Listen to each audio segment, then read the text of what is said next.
Okay, I'm live again.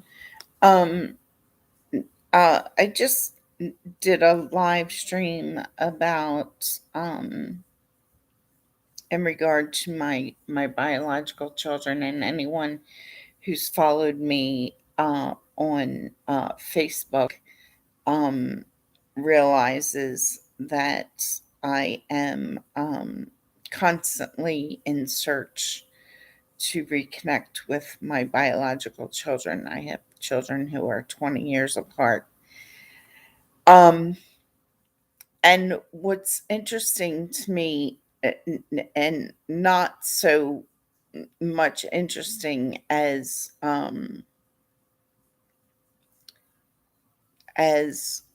like, on one hand, it's kind of good because I know that I'm getting closer to my children.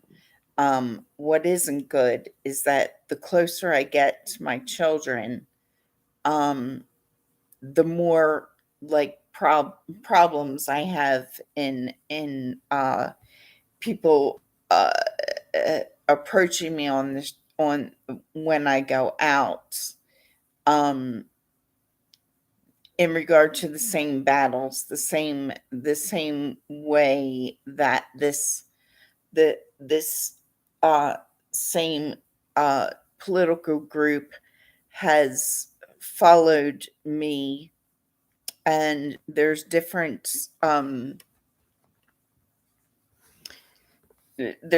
branches of it now. The and I'm just going to say it because I know that the show Ridiculousness is also connected to my daughter, almost directly, my older daughter, and probably my younger children, because if they're connected to my older daughter, then they're connected to me either by to me they're connected as by way of one of the networks who's constantly looking for ways to threaten me in regard to my search and my need to reconnect with my daughter,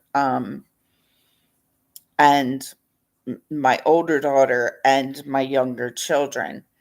Um, there's an expression that I was first introduced to through who I now recognize as a talent agent, and her name was Tracy, and I met her at one of the shelters in Denver that I had gone to,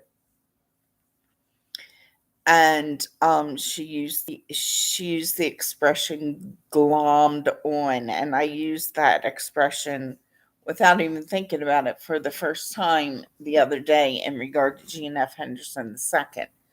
Um, the problem is that when your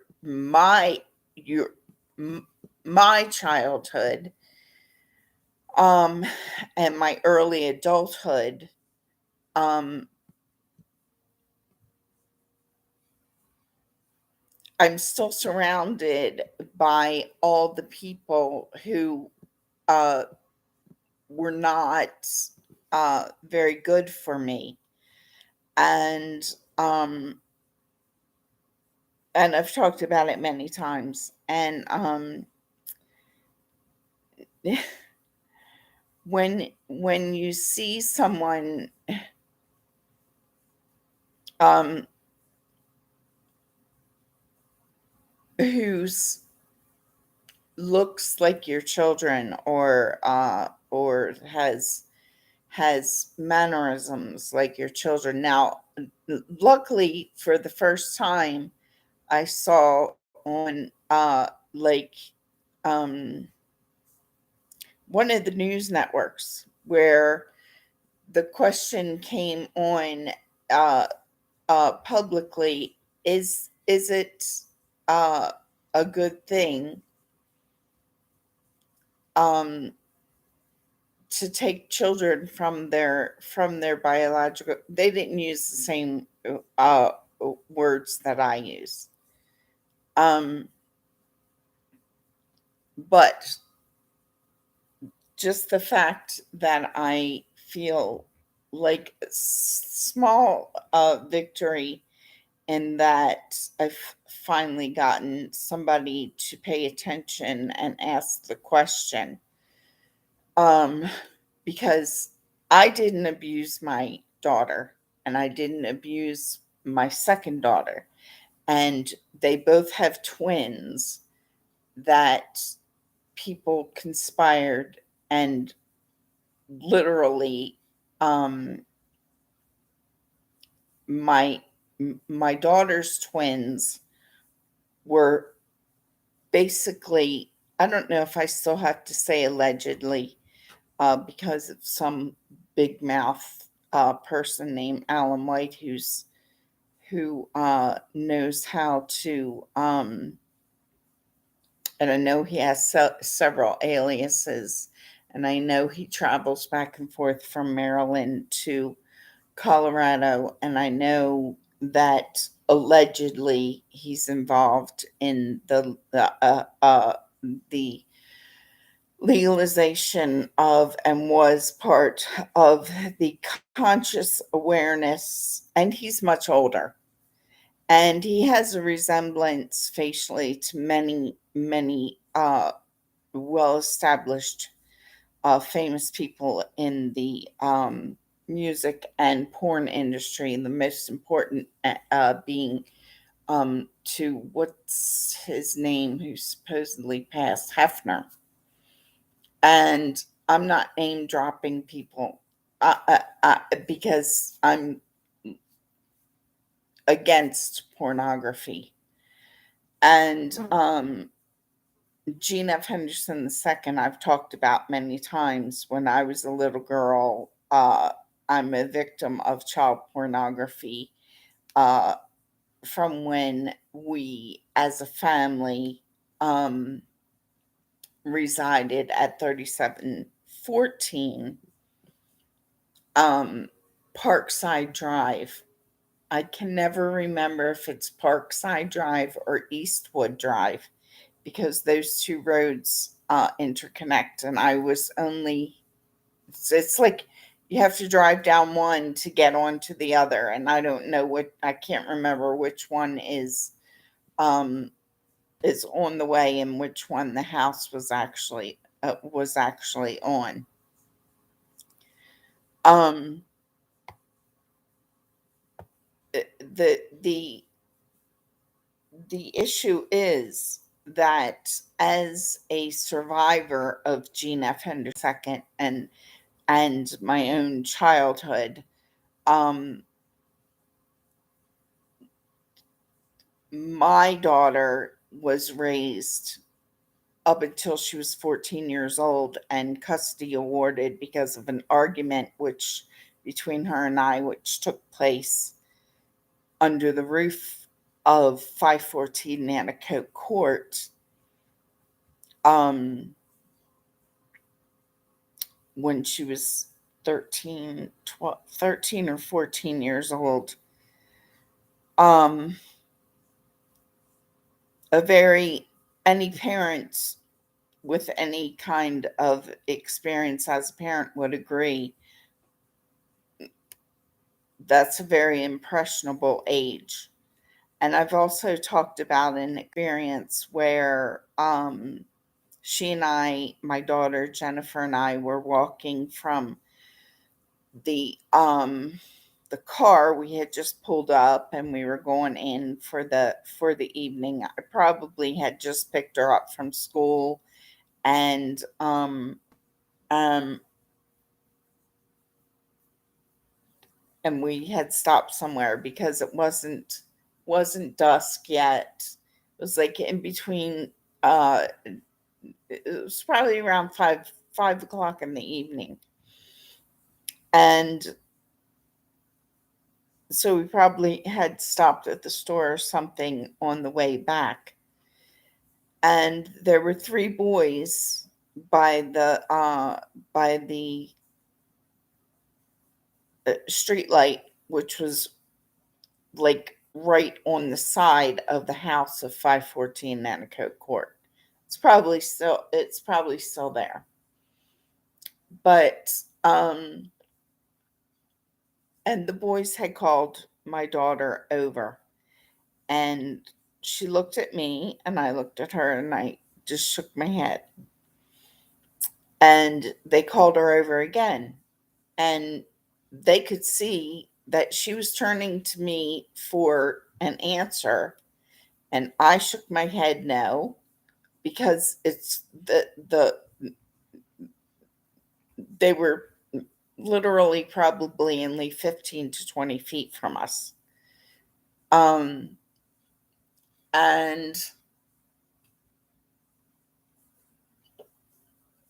they said they called her over there again, only this time with more of a Jen, come on, come over here, something like that, more adamantly.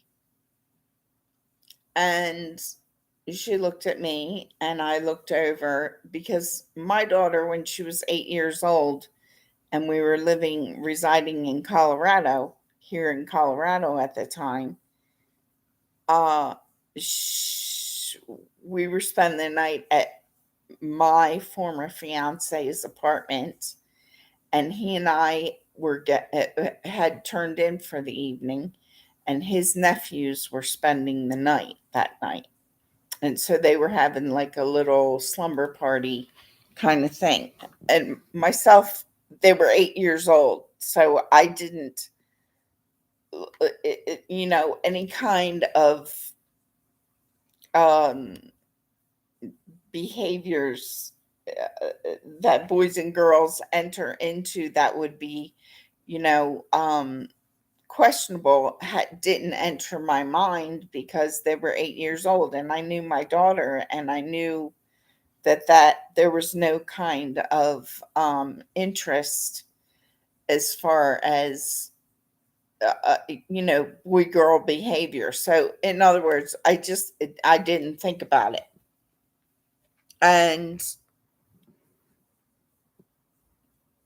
I didn't realize that one of the movies that were rented and brought over was called Bordello Vampire, or Vampire Bordello of Vampires, or something like that. And um when I walked out of the bedroom into the living room, just as I walked out, it wasn't timed, it wasn't anything. As I walked into the living room, my daughter Jennifer was at the television with her back towards me. She didn't know that I had just walked out there at the same time. At the same time, she was clicking on the television and she said, "Inappropriate." And I thought, I it that was one of the most proud moments I ever had as a mother, um, of an 8-year-old little girl, of my 8-year-old little girl. And so my point right here is that I know my daughter's character, and I knew that I don't even know how that movie got past me in regard to, because I can't remember I literally don't remember the events of the night. Like, I don't know if Doug had gone out, because I can't imagine me approving of that, of such a movie for 8-year-olds to watch. And I'm certain that if I had known it was in the lineup for the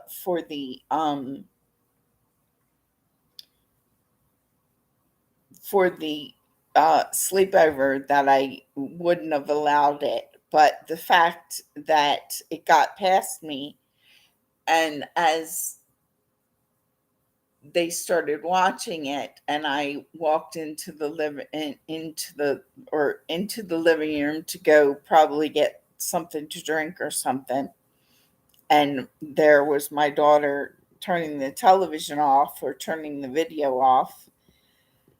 And with that, she turned around and I looked at her and I smiled, I know, with a huge proud smile on my face. And then I said, yeah, guys, no, this isn't a movie and I took the movie out or with me so that my daughter wouldn't have any further um, pressure from the boys after I went back in to go to bed.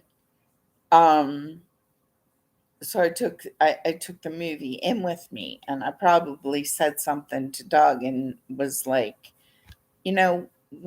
what's this about? Because my daughter, they're too young to be watching this. I'm certain that I said something like that to him. And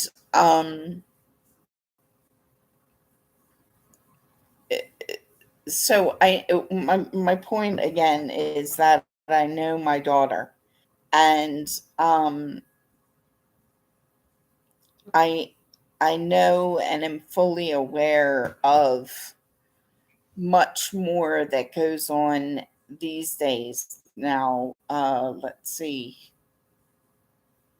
practically 3 decades later, almost 3 decades later, and um, I know my daughter's character, whatever she's been through, that she's still the same person. Uh, because no one really changes. And it doesn't matter. It does not matter who spends, excuse me, their time trying to twist and turn somebody's mind. All it does is twist our minds, and there's always a point where our psyches cannot be twisted past a certain point where we become unwound, and then they start calling us diva because we can't take anymore, because we know that we are being um marketed in a way that we don't want to be marketed. It's not a part of our ideal system, our personal ideal system. And the fact that these three boys, now this is fast forward, because the sleepover night that I just spoke about was when myself and my daughter first moved to Colorado in 1996, and it was probably within the first few months. And I had met Doug online, which was when like online dating first became popular. And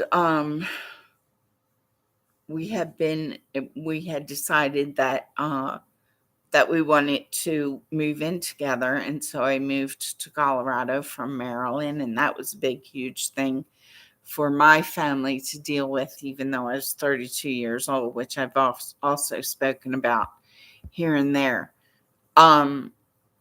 But the fact that me and my daughter became estranged under the roof of 514 Nanticoke Court because of one argument with my daughter, and looking back in the events that led up to that, and that she was awarded custody because of an argument under the roof of a well established, as far as networked, as far as social life, as far as church and having many, many friends, and a much more social person that Charlotte was, and I imagine still is, than I ever was my entire life, except for when I was in elementary school. And um,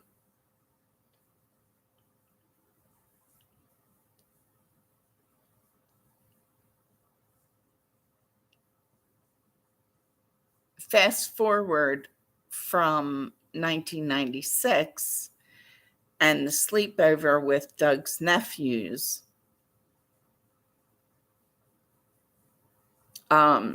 Ricky and Timmy Warrington, because I'm connecting also a timeline more recently of the planning of the legalization of marijuana, and how far it might the planning of it may have started way before I moved to Colorado in 1996. And again, the people I think I probably knew at the time, like knew I knew the people who were involved with in the process of the legalization of marijuana, where however I wasn't involved as in hands on. There's it because it the more dots that I connect, the further back I can see where the planning of the legalization of marijuana began. And I can honestly say and state that I was not involved in any conversations, except for somewhere along the line. I think that Anthony Boyd, when I was residing with a man named Anthony Boyd for a very short time in Denver, said, or somebody within that time period asked me what I thought about the legalization of pot. But that was around 2004, 2005. And I was like, oh, I think I would vote for the legalization of marijuana. Um, and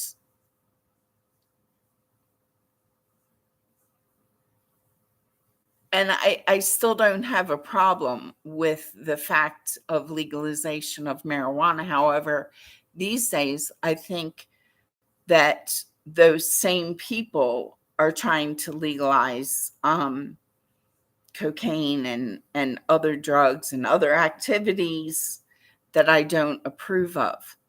But regardless, because there are certain happenings that I'm seeing that and the same kind of phraseology is being used, or verbiage, um, like was said to me, well, we're trying to take this out of criminal court, so I'm being used again. But I'm being used in a more threatening way than I was back then. It was just, oh, Dawn, what do you think about the like it was a very matter of fact question. And I simply said, yeah, I would support the legalization of marijuana, because I I, I never had an addiction to any drugs. I didn't and still don't. And I never had an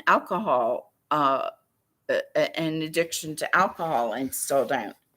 But my point is that because I was so close to the people who then took I think I was asked purposefully because everybody else knew that the plan was in the works.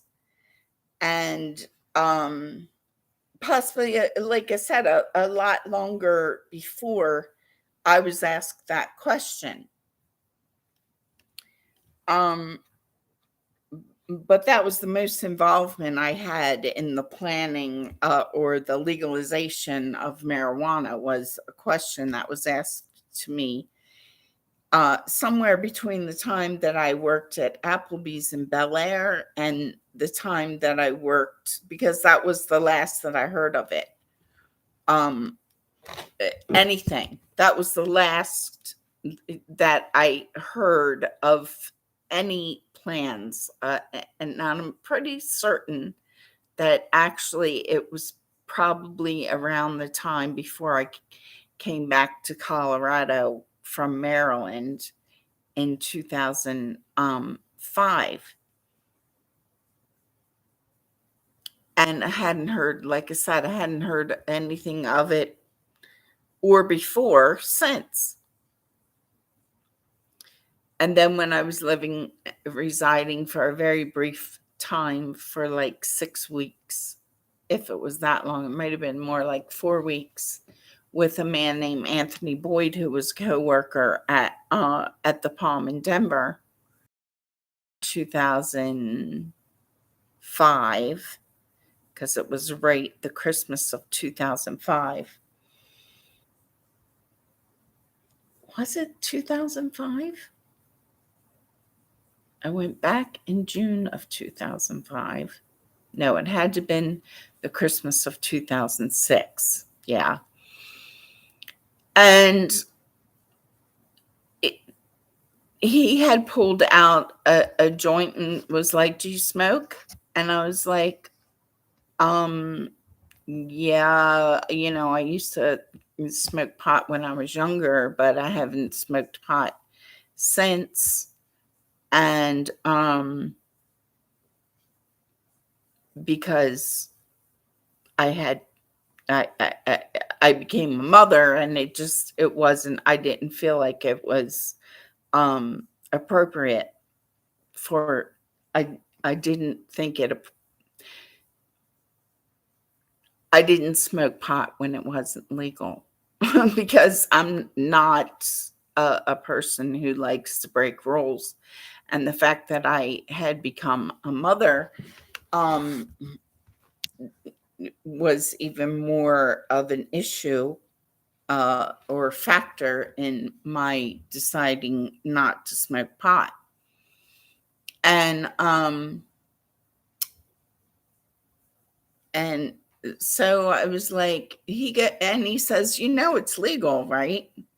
And I said, no, I didn't know it was legal. And I said, somebody asked me about that a few years ago, and and the conversation went, and I said, I said, really, it's like really legal. He said, well, you can only have so much, blah, blah, blah. And he talked a little bit about it. And he said, you can have under a certain amount, and I can't remember what it was, a gram or something. Anyway, my impression was that you could have like a joint, a small joint of marijuana at the time was legal in 2006 in Colorado. And I was like, are you sure? Before, and I probably joked about it and said, I'm not a law breaking kind of person, so please be honest with me. And so I think we ended up smoking pot that night. And it's now connecting to my daughter Jen because of the story I just told there. But how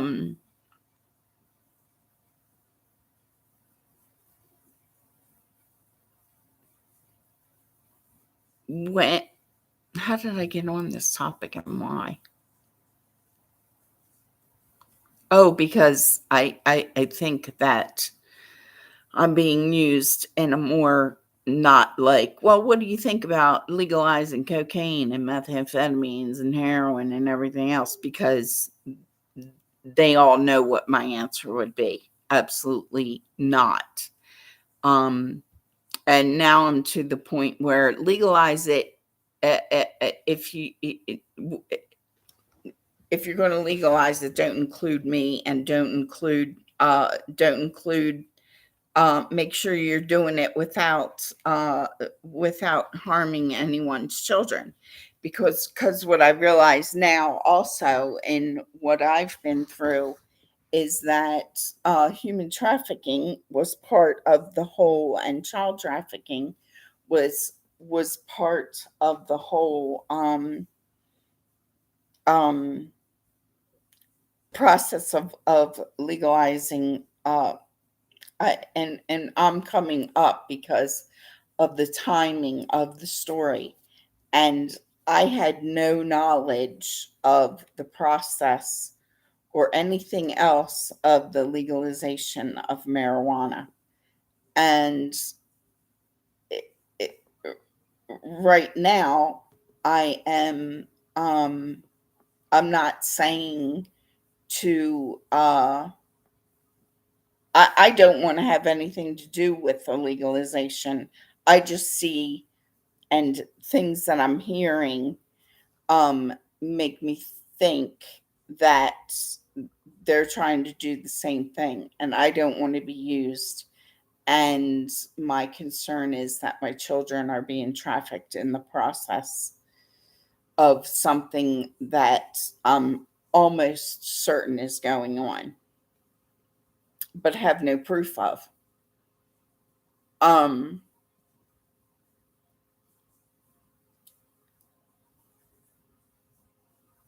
so with my daughter Jennifer and the three boys who called her out and over, and the second time more adamantly, and she looked at me again, um, because she was still looking to me for moral support, and I clearly see that possibly um, she might have been experiencing some peer pressures at school, at high school, that she wasn't talking to me about. Um, so I looked at the three boys and I said, she's not coming over. We're going in the house. Please don't call my daughter out away from me. Um, so we proceeded on into the house, and then I had a discussion with Jean and Charlotte, who were like with bated breath at the window watching, as if they knew what was going on. And he said, "What was that all about?" And it wasn't like a big, huge thing. So I'm asking myself right now, right here, right now, did Gene F. Henderson II have a connection to those boys? Um, and was that a setup? Um, and I truly believe it might have been. And I said they were they were trying to call Jen over there, and then they like ignored that I said no, and they called her over again. And I wasn't defensive in my response to Gene F. Henderson II. I actually hadn't up. We had only just moved back, so I wasn't really experiencing any serious like butting of the heads with Gene F. Henderson II or Charlotte Henderson as of yet at that time.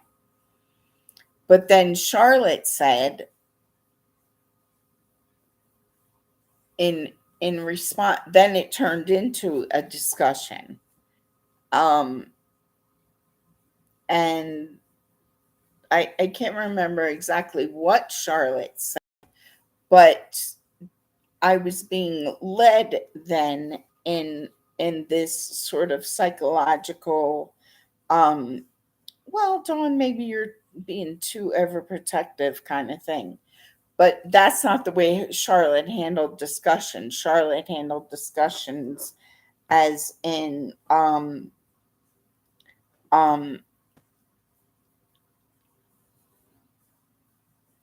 as like, oh, they're not hurting anybody. They're you're reading too much into it, Dawn. That kind of way. Because Charlotte knew exactly how to work my psyche. And so did Gene F. Henderson II. And so he always played uh like when I as I got older, because it was the same kind of thing when I made the decision to move to Colorado when I was 32 years old, and Gene F. Henderson II was Mr. Supportive. Oh, yeah, your mother's crazy. And he did the same thing when I wanted to uh, purchase a vehicle, and the first time I ever wanted to get my hair cut. And those kind of things, it was always Charlotte was the uh, still needed to control me. And Gene F. Henderson II recognized that and thought, now I know how to get Dawn back on my side all the time. I'll just align with her with all of her decisions and then work her back into my uh um back into my control, because that's the way it worked. They worked against each other. They pitted me and my sisters against each other, and my brother and everything. and and what I see now, and and at this point in time in my chronological adult age life, although I was still coming in opposition to them within like when I decided to move to Colorado, and Charlotte's still telling me I can't do that, and I'm like, what? I'm 32 years old, mother. Step aside. Um, and then Gene F. Henderson II coming in saying, "Oh yeah, your mother is like," and and him being the good guy, which he really isn't the good guy. It was just simply he was using it as the opportunity. And so they were still at odds with each other. But by the time this night had happened, uh in 2001, and again, this was within probably the first month, so it would have been like, uh no, it wasn't the first month, because school would have been out by the time, so it had to been like the autumn of 2001. um they had become like allies, like they had formed this ally, even though they still did not have like a an amicable relationship. um it was like they had agreed to disagree to a certain extent. um because it wasn't long after that they had started playing me one against the other, like the way children usually play their parents one against each other, which I never did. um they played me one against the other. and and this night was one of those nights where Charlotte was like, "Oh, Dawn, you're reading too much into it. You're those boys aren't trying to. do anything, or they're not, they're not bad boys and all this stuff. And in retrospect, I know that they certainly had ulterior motives because of the events then that took place after. And Jean and Charlotte might have known the boys, like I said, already. Because what I'm learning still is that Jean and Charlotte Henderson uh, were strategic in their every move, and they were, whereby my life hadn't progressed in like climbing a social or political ladder. Theirs had. Because it didn't have any interest. I have a daughter. I'm raising my daughter, and they never verbalized to me like, "Well, Dawn, we're uh, involved in politics now, and we're doing this and we're doing that." They did not verbalize that to me because they wouldn't have, because they knew where I stood as a mother. No one was going to change my character. And they still haven't been able to. And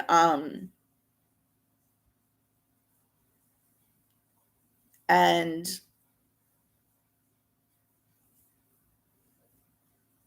one of the networks that had very much placement, and what I realize now is a street gang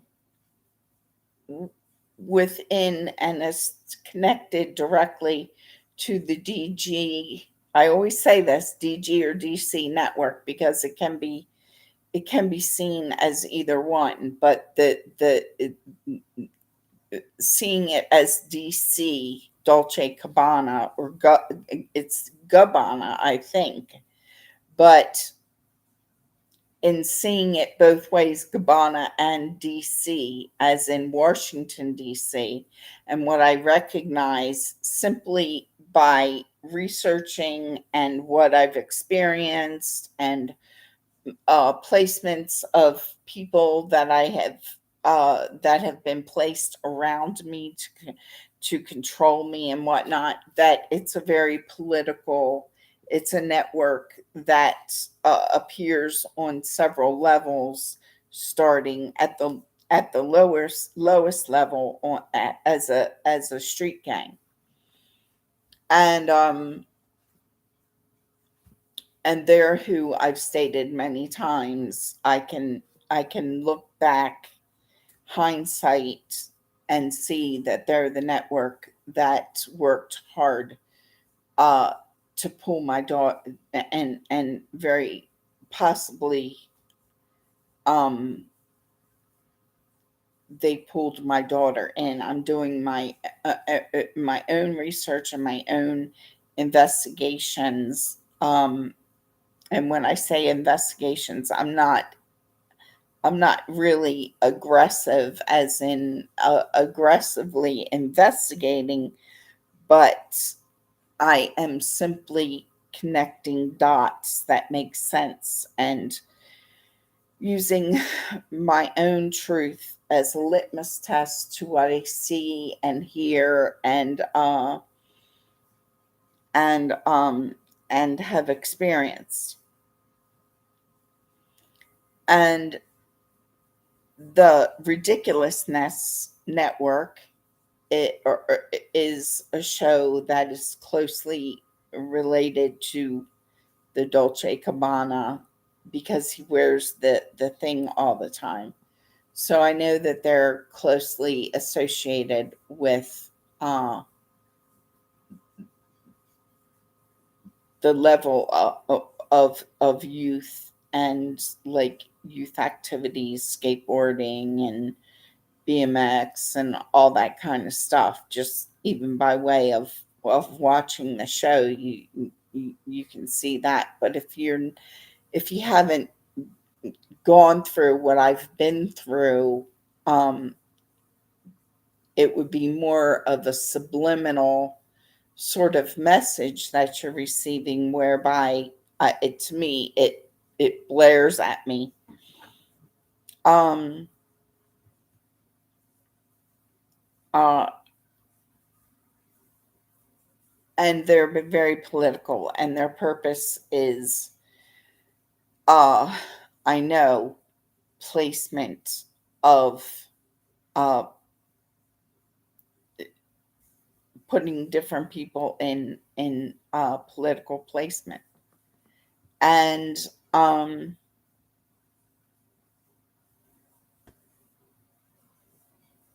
and it's frustrating because it's supposed to be a diverse um, culture, a diverse, uh, but I always find the same specific um,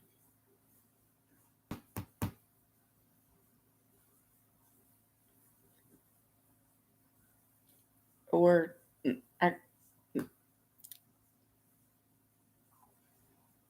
recently the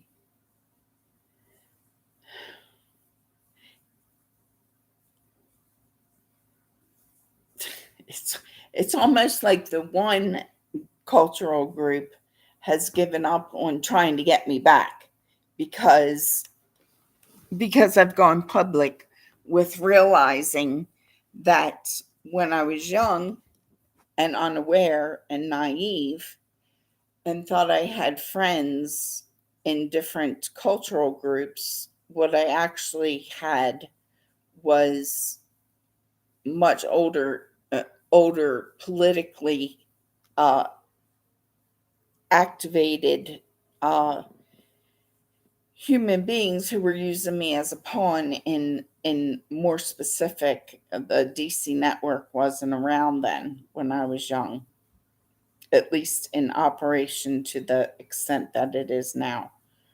Um, and I was a pawn, and whereby I thought I had friends. Innocently and naively, I thought that these people were my friends, and I can only see now that I was being used as a political pawn in their very um, activist politics, and very geared towards their own ideals, not mine.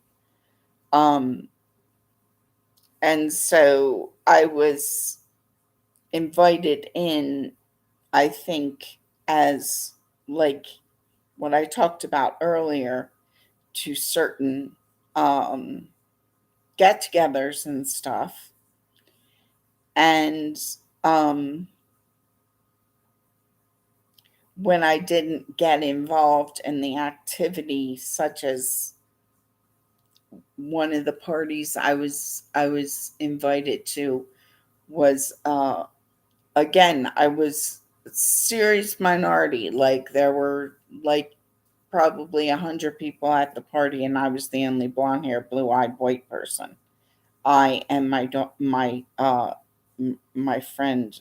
Uh, I probably shouldn't mention my friend's name because uh, I don't like to pull people in who don't may not have developed a backbone. Um, to to be honest about certain things,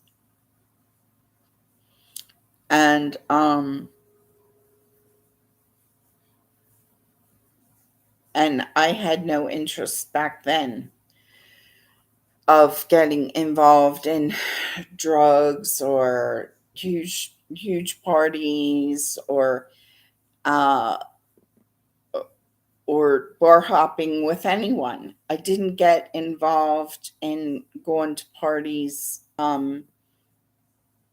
like and bars to the extent that any of my high school best friends did, nor my younger sister.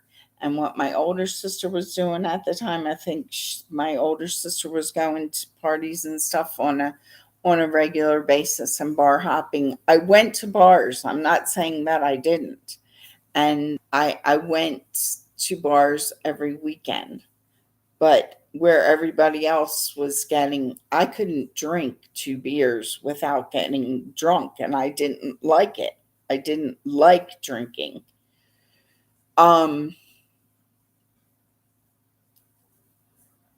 so my involvement in those types of activities was still, I was still very restrained, within my own character and what I wanted for myself. Um, so I think that when I wasn't biting on that, oh gosh, yeah, I'm just going to cut loose and start partying all over the place. Um, I, I, I wasn't invited to any more of those. And at that time, I was separate from my friends, except for my one friend who, because we both worked downtown, on the corner of Baltimore and or not Baltimore, on the corner of uh North and Howard, at the not at the motel, but at the pharmacy. It was a warehouse pharmacy, and I don't know if people in the surrounding neighborhood knew uh what that establishment was, because there was no outside, um like, advertisement. There wasn't, I can't, there wasn't a sign or anything, because it was a private establishment, and it was called institutional pharmacy services, and it delivered meds to nursing homes, area nursing homes, and I was a pharmacy tech. And it was kind of a racy neighborhood back then. I can't even imagine what it was when my first daughter became in her late teens and early 20s. Um, but she could testify to probably any information uh, about. I shouldn't say that, because I'm only referring to that because of the fact of, there was a question when, around the same time that she and I had gone back to Maryland and lived under the roof of 514 Anticoke Court. And again, uh, the activities that were going on, um,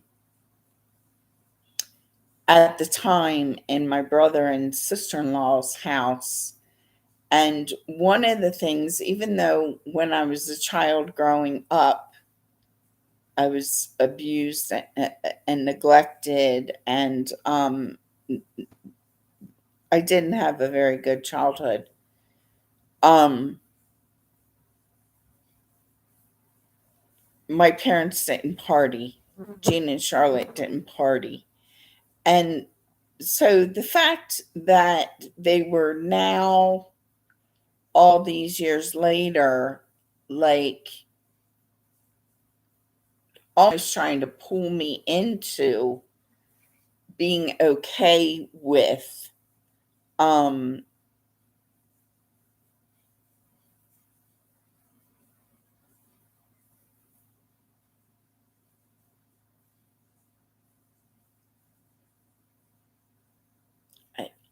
I don't know. It was like there was clearly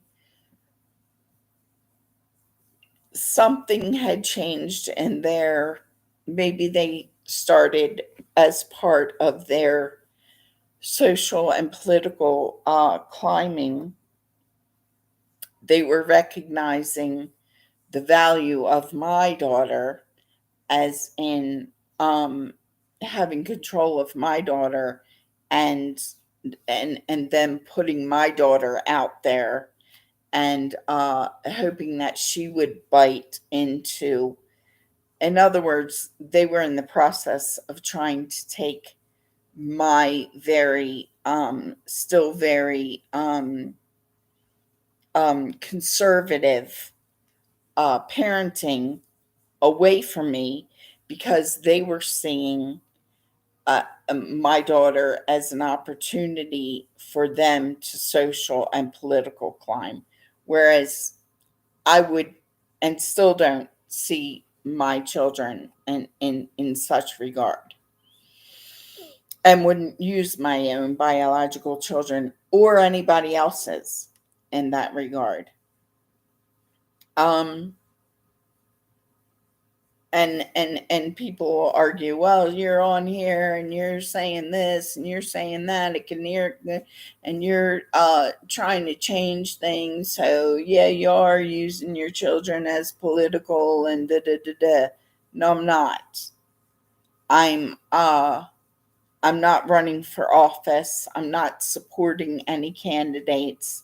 I'm out here saying I'm looking for my biological children, and I'm going to continue looking for my biological children until I have my minor age biological children back in my life on a daily basis, and my chronologically adult age children. I don't like to use the word children in either regard, because uh,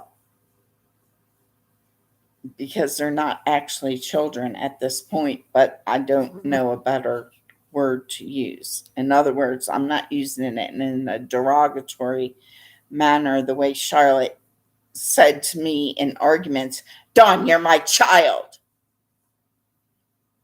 Uh, and she treated me like a child. And I'm not trying to undermine my children's growth, emotional, chronological growth in any regard. And Charlotte was trying to hold me back um, in regard to, and not only was Charlotte trying to hold me back, um, she was trying to undermine my psyche as an adult by trying to take over my parental rights. Um, and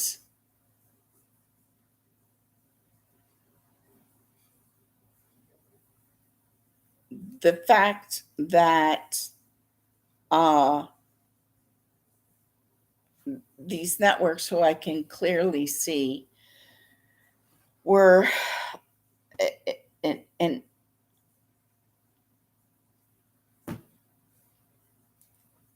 part of that whole process of and the fact that Harford County awarded, and I don't have to say allegedly in this regard, because I know that my first daughter's aunt and uncle were active drug addicts and alcoholics.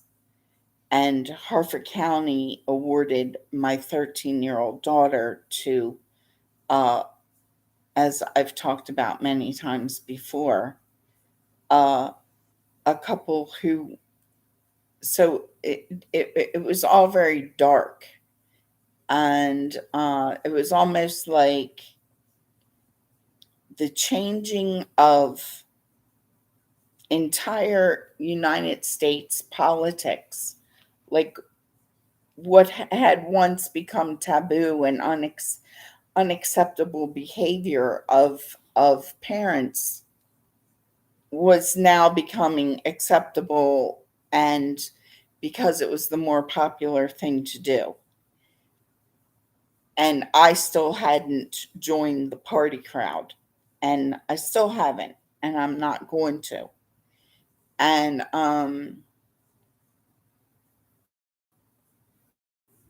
and I clearly see that the United States as a whole has become, and anybody who can't take a look around and see how chaotic things have become since that type of that partying behavior has become more acceptable and cool, and it's okay to date somebody if you're 50 years old, to date somebody who's 20, and it's okay to party with your and back then Jobbatown had sort of uh, what I would have assumed at the time, a sort of hush hush reputation, because I knew myself as a high school student, a high school age student attending high school. Um, a lot of my friends partied and their parents were okay with it. But there's that whole question about that whole social experiment thing where if I was going to school, if I was attending high school within a social experiment, uh, of which I know myself was unaware. I don't know if Jean and Charlotte was aware at the time, but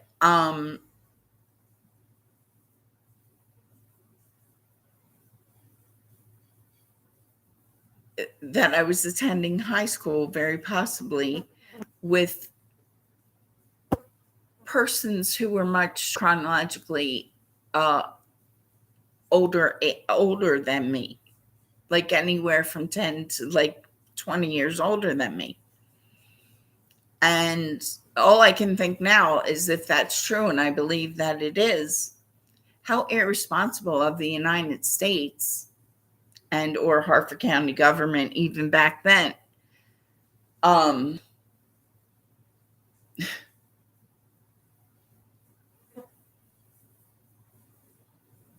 and it's no wonder that I always felt like a social pariah among all these people who may have been much older than me.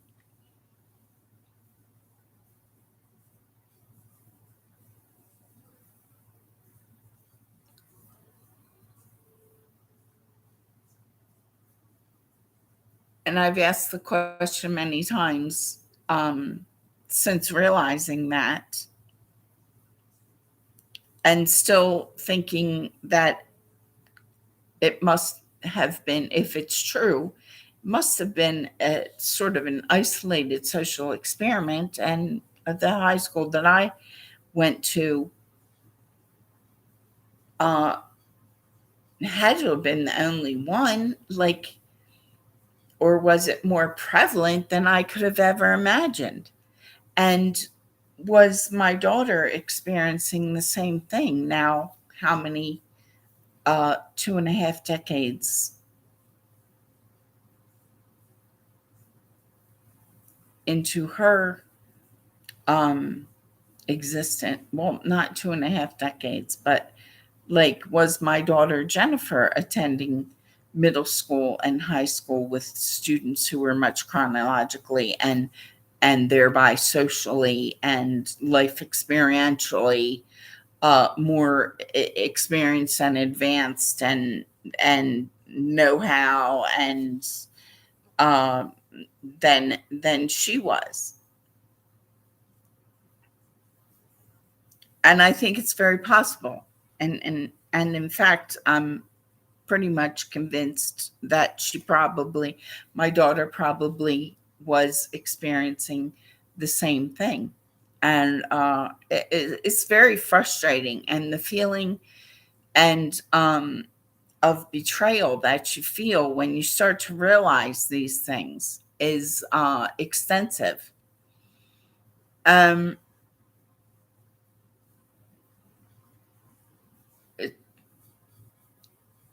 and you're like, and even myself as a parent, I'm like, okay, if if now my daughter was going to middle school and her best friends were much older than she was,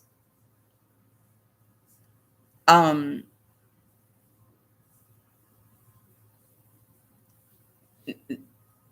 the dots again, they start connecting in regard to how comfortable her friends were in like coming into my apartment and just literally making fun of me in my own apartment, like laughing at me and making fun of me. And I was a single mother and I was doing a really good job at raising my daughter. And I at a middle school age would have never gone into any of my friends' homes and felt so bold as to make fun of my friends' parents under their own roof to their face. Um, so what I'm saying is that the students my daughter went to school with, they were much more experienced as far as being able to manipulate and their characters much more unethical than I was as an adult and mother of my own daughter. So I was sort of taken back by my daughter's friends, um, taken aback by my daughter's friend's behavior, but didn't hand over the reins. Um, and what went on behind my back, then later I started to realize was moves being made where people were, they were they were trying to pull me and my daughter apart. And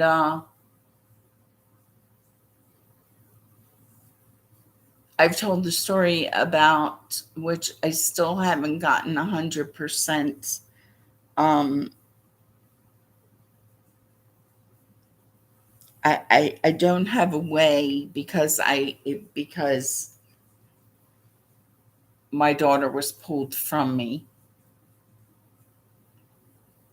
Uh, Starting at 514 Nanaco Court. Um,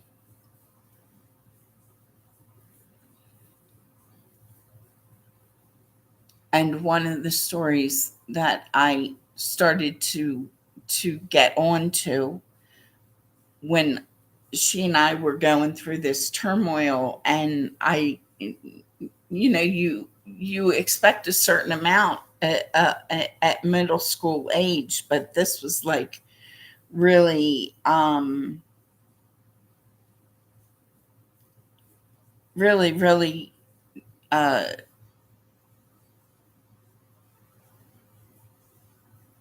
like a devastating time for me as a mother because my daughter and I had been so close for so many years. And not weirdly close, just close. I was a single mother. And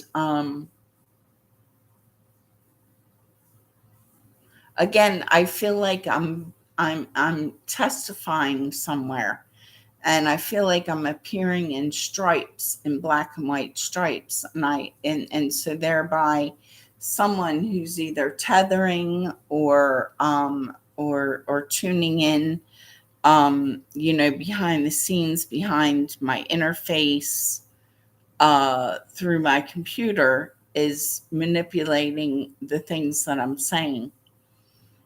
And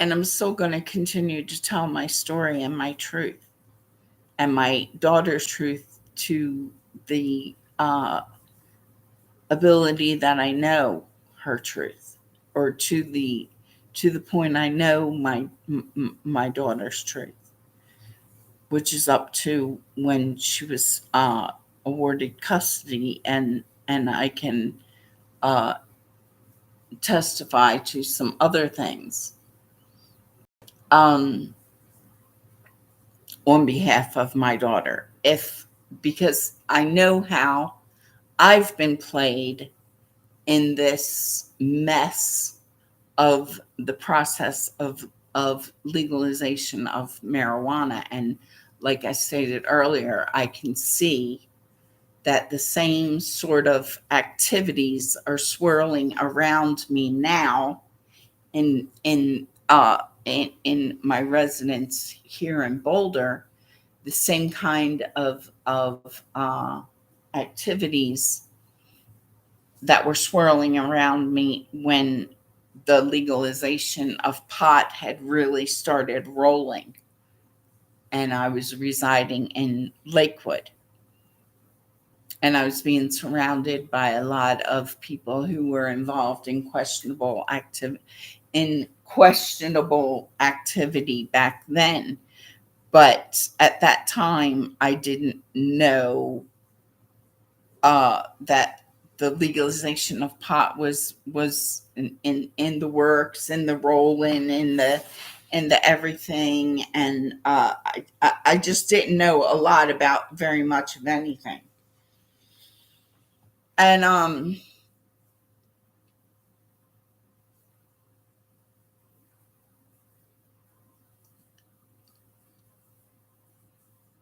my daughter at that time was experiencing some really emotional stuff, and she and I had not regular communication by that point,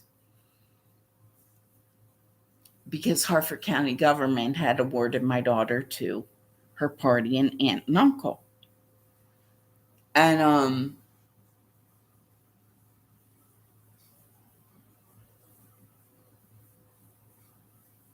in case I'm not making clear, the evolution of the acceptance of what I experienced in Harford County with my friends and co-students, like from like 1978 through 1982. And I actually started attending Jopptown High School in 76, because Jopptown High School was a newly built school, and a fairly new community from what I understand and can remember. But the school itself, I know, was fairly new. It was only built like 2 years before. And when I first started going there, it went from my seventh grade year through high school graduation. So I attended the same. It was called Joppatown Junior Senior High School, and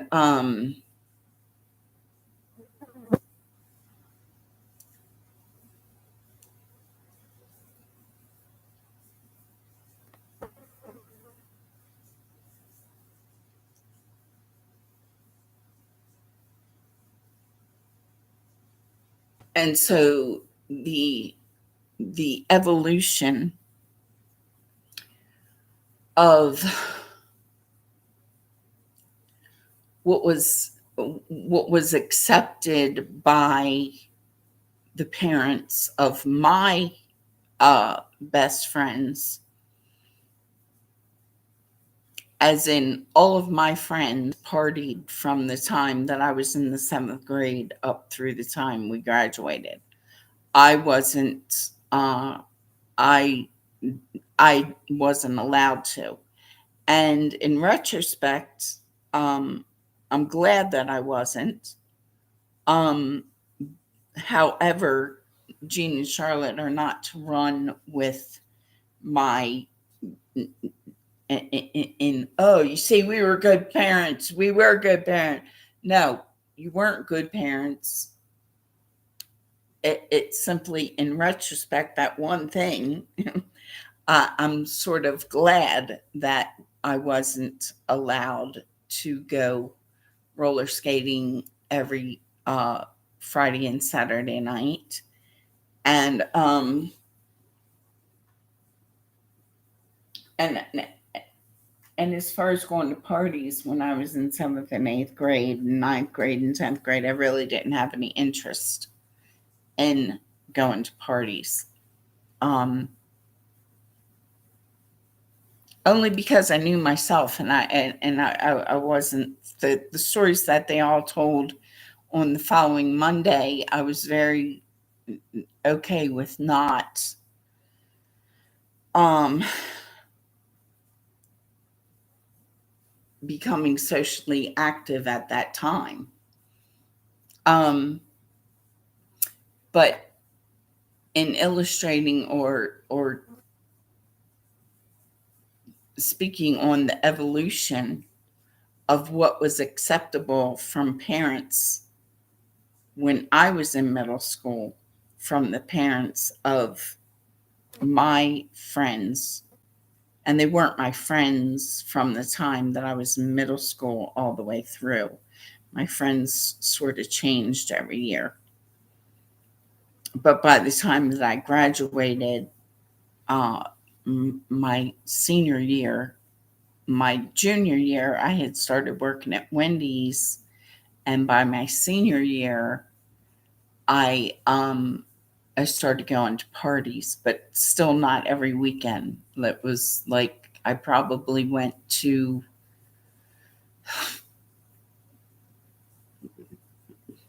maybe one party every month, I want to say, in my senior year. Um, whereby everybody else was partying all along. Uh, so the evolution of what was accepted by the parents of my friends when I was in middle school, then ninth grade, then 10th grade, then 11th grade, then 12th grade, then what had become acceptable from Harford County parents in regard to, and all the other high schools, the surrounding high school, they were all partying too. Um, and I only learned that because in my senior year, I had gone, like I said, to a few parties here and there,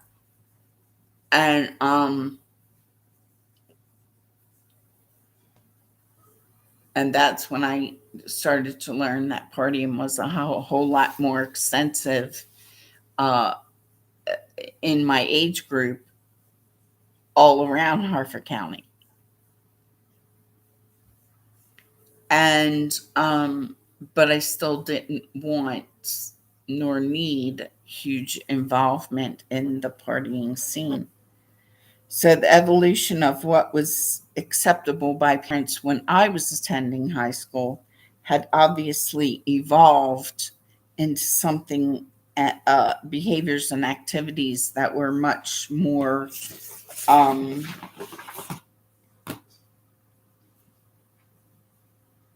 to me, activities did not want myself or my daughter involved in. And because other people wanted my daughter involved, they started the process of taking my daughter from me.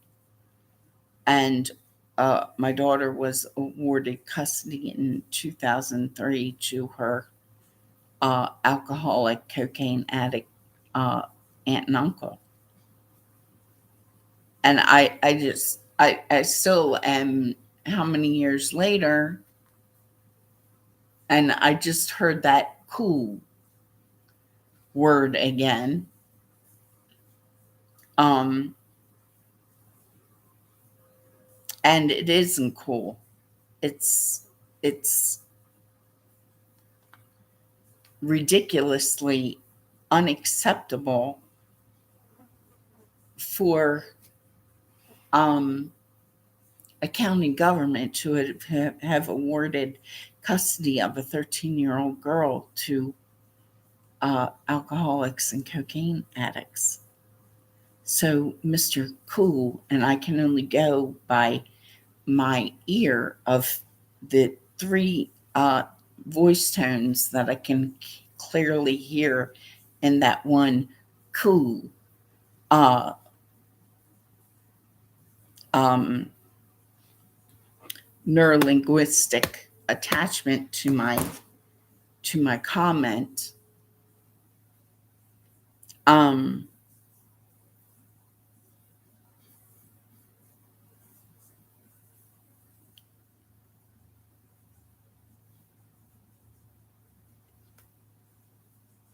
it is a testament to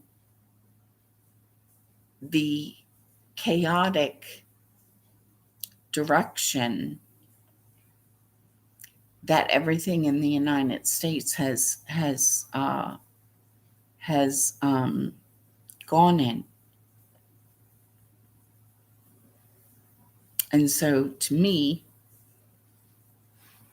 as a biological parent, with very visceral connections to my biological children, it isn't cool.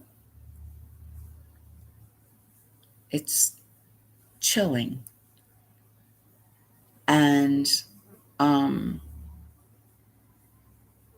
even that neurolinguistic attachment to what I'm going through is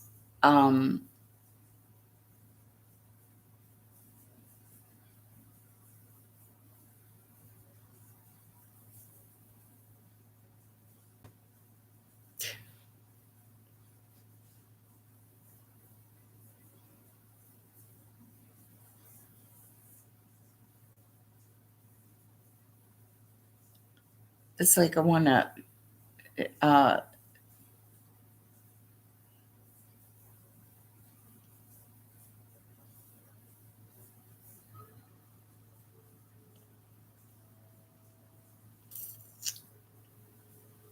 so anyway, I can identify many of the very public networks of politically endeavored people who have interest in my children and have for a number of years, but I'm getting closer.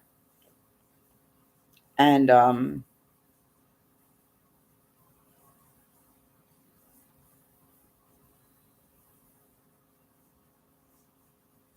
I'm just going to keep continuing to break down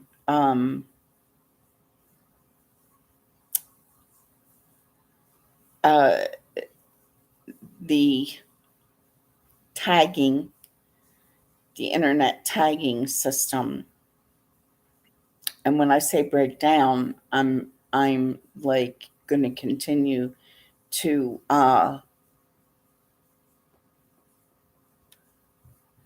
research and connect the dots until my daughter and my children are able to come to my front door without any further ado.